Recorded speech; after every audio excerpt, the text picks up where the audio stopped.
ദൈവം നമ്മെ താങ്ങി നിർത്തിയില്ലേ? അത് ഓർത്ത് ദൈവത്തിന് ഇന്ന് പകൽക്കാലം സ്തോത്രം കരയേറ്റുവാൻ ആമേൻ അവസരമുണ്ടല്ലോ. കർത്താവിലേക്ക് നമുക്കൊന്ന് ഏൽപ്പിച്ചു കൊടുക്കാം. എല്ലാ അഭിഷക്തന്മാർക്കും അഭിഷക്തമാർക്കും വീണ്ടും വരുന്ന യേശു ക്രിസ്തുവിൻ്റെ നിസ്തുല്യ നാമത്തിൽ സ്നേഹവും ക്രിസ്തീയ വന്ദനവും അറിയിക്കുന്നു. നിങ്ങളുടെ വിലയേറിയ പ്രാർത്ഥന ഇന്ന് പകൽക്കാലം ചോദിക്കുകയാണ്. ദൈവം നിങ്ങളെല്ലാവരെയും ധാരാളമായി അനുഗ്രഹിക്കട്ടെ. അല്പനിമിഷം ചിന്തയ്ക്കായി ഇന്നത്തേക്കുള്ള ദൂത് സഭാപ്രസംഗിയുടെ പുസ്തകം 7-ാമത്തെ അധ്യായം 16-ാമത്തെ വാക്യം. സഭാപ്രസംഗിയുടെ പുസ്തകം 7-ാമത്തെ അധ്യായം അതിൻ്റെ 16-ാമത്തെ വാക്യം. അതിന് നീതിമാനാകരുത്, അതിജ്ഞാനി ആകുകയും അരുത്. നിന്നെ നീ എന്തിന് നശിപ്പിക്കുന്നു? വളരെ അനുഗ്രഹിക്കപ്പെട്ട ഒരു ദൂതാണ് ഇവിടെ സഭാപ്രസംഗി വിളിച്ചു പറയുന്നത്. സ്തോത്രം. നമുക്കിന്ന് കാണാൻ കഴിയുന്നത് എല്ലാ മേഖലയിലും ഞാനാണ് നീതിമാൻ എന്നുള്ള ഒരു തലം നമ്മൾ കാണാൻ കഴിയുന്നു. ഒത്തിരി ഇടങ്ങൾ നമ്മൾ പരിശോധിക്കുമ്പോൾ ഏത് വിഭാഗത്തിൽ നമ്മൾ നോക്കിയാലും ഞാനാണ് എല്ലാം തികഞ്ഞ ഒരു മനുഷ്യൻ എന്നൊക്കെ നമുക്ക് കാണാൻ കഴിയുന്നു.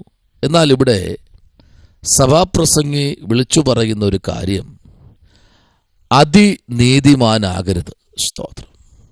നീതിമാൻ മാത്രമല്ല, അതിനീതിമാൻ എന്ന് പറഞ്ഞാൽ ഞാനാണ് എല്ലാവരെക്കാളും നീതിമാൻ, എന്നിൽ ഒരു കുറവും ഇല്ല.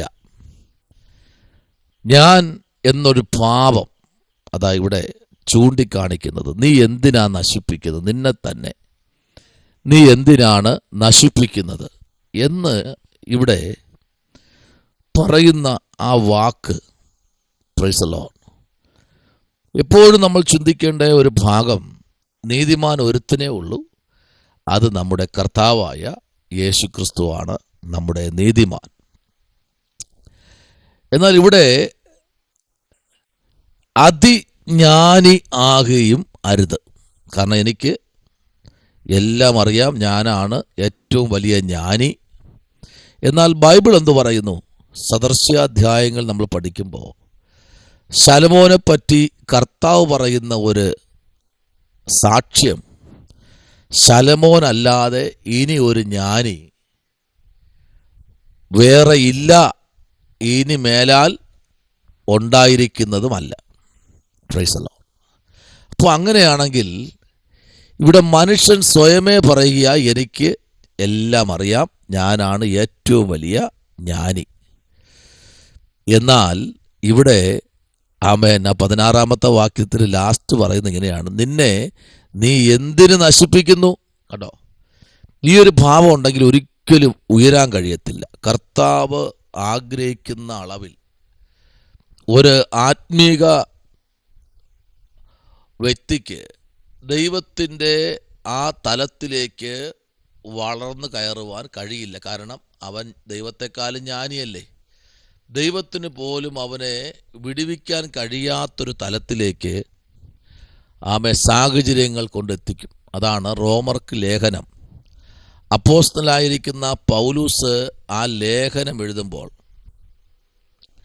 12-ാമത്തെ അധ്യായത്തിൻ്റെ പ്രൈസ് ദി ലോർഡ് 3-ാമത്തെ വാക്യത്തിലേക്ക് നമ്മൾ വരുമ്പോൾ നിങ്ങളുടെ വിലയേറിയ ശ്രദ്ധയെ തിരിക്കുകയാണ്.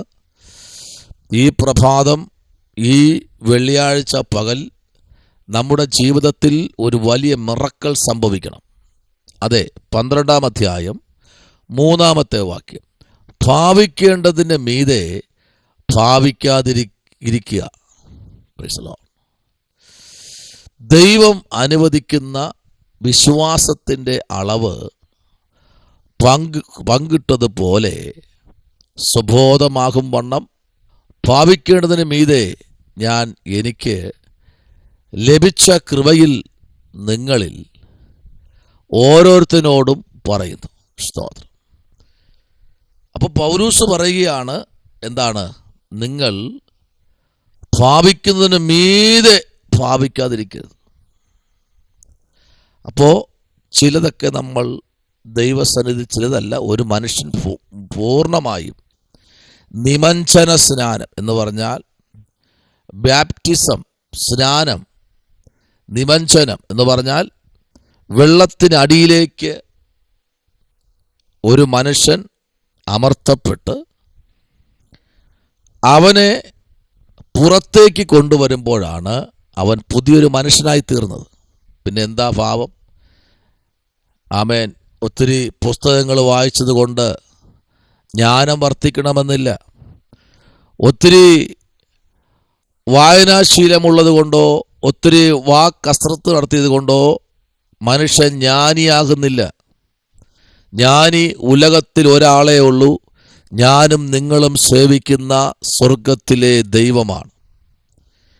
അങ്ങനെ ജ്ഞാനിയാവാൻ നോക്കുന്നവരെല്ലാം നശിച്ചു. എനിക്കെല്ലാം ചെയ്യാൻ കഴിയും, ഞാൻ പറഞ്ഞാൽ പലതും സംഭവിക്കും. ഒന്നും സംഭവിക്കത്തില്ല. ദൈവം അറിയാതെ ഈ ഭൂമിയിൽ ഒന്നും മുളയ്ക്കുന്നില്ല, ഒന്നും ചലിക്കുന്നില്ല, ചലനമറ്റതൊന്നും. പിന്നെ ഈ ചലിക്കണമെങ്കിൽ ദൈവം അറിയണം. ഇന്ന് പകലിൽ ദൈവമക്കൾ അനുഗ്രഹം പ്രാപിക്കേണ്ടവരാ. ആമേൻ. അനുഗ്രഹം പ്രാപിച്ച് മുൻപിലോട്ട് പോകുവാനാ ദൈവം നമ്മെക്കുറിച്ച് ആഗ്രഹിക്കുന്നത്. ആമേൻ. അതിന് ദൈവം പറയുന്ന ഒരു കാര്യം മനസ്സിലാവുന്നുണ്ടോ? ഇവിടെ സഭാപ്രസംഗിയോട് ദൈവം കൊടുക്കുന്ന ഒരാലോചന, നീ എന്ത് ചെയ്യരുത്? അതിജ്ഞാനിയാകരുത്. നീ ജ്ഞാനിയിൽ മേൽജ്ഞാനി. Praise the lord. അതാണ് ആമേൻ ഏറ്റവും കൂടുതൽ പാപത്തിലേക്ക് നയിക്കുന്നത്. സ്തോത്രം. അപ്പോ ഈ ദിവസങ്ങളിൽ ദൈവജനം